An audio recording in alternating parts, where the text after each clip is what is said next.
Assalamu alaikum wa rahmatullahi wa barakatuh, Sheikh. Wa alaikum assalam wa rahmatullahi wa barakatuh.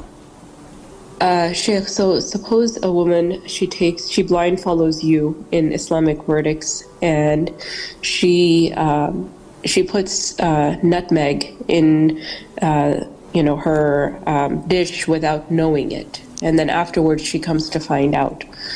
Does she throw this dish away, or does she say Jazakum. Again, this issue has been ongoing.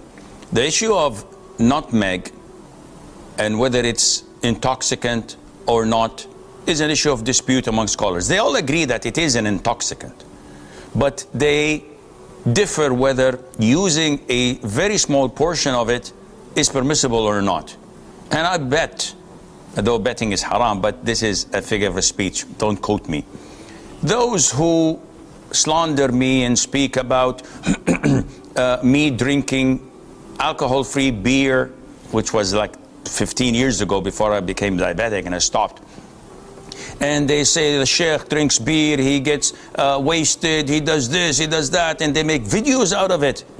I'm so shocked by the amount of haters that I have. It's all good for business. I'm getting lots of good deeds from them, alhamdulillah. Keep up the good work. You're not going to get under my skin. I'm not going to be affected by that because I'm not saying to please you or others. I'm saying what I'm saying to please Allah. This is what I believe. So these people who keep on slandering me and saying bad things and awful things about me, they themselves consume nutmeg without any problem.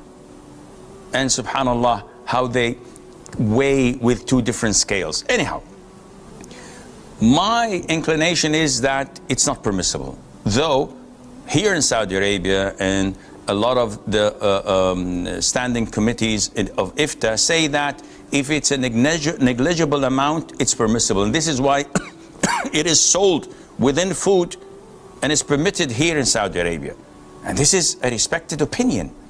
So if you tend to follow this, especially in times of necessity when you've already cooked food and you don't want to throw it in the garbage and it's very negligible and it does not intoxicate you, you may follow that opinion. Though you're blindly following me, and I don't know why would anybody blindly follow me. You should follow great scholars of Islam rather than follow what I say. I'm just a teacher who conveys to you what the great scholars of Islam had said. So I hope this answers your question, and Allah knows best. My mom cooks with nutmeg. It's like 1 teaspoon per week or so, and I removed the nutmeg. So she did it in the past. But what remains is these very small trays. It's unstable. You can't notice them on the plates, like 0.1 grams or so. And I heard that one wine drop in food is too much. So if we say nutmeg is not najis, and it's cooked in a pot, and then the pot is wiped with a towel. If it was najis, it would still be najis. Do I have to remove every single trace like I would do with najasa, or is like this unseeable amount excused? I hope it's clear. It is clear, Akhi. Those who say that nutmeg is prohibited due to being an intoxicant, they do not say that it is najis. The issue of whether wine is najis or not is an issue of dispute.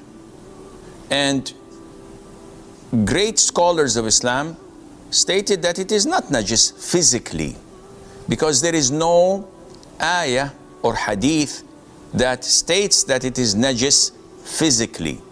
The ayah that stated that it is rijs, also with it in the ayah was mentioning gambling and drawing the lots and the idols, and these are not physically najis. So it has to be spiritually najis, sentimentally najis, but not physically.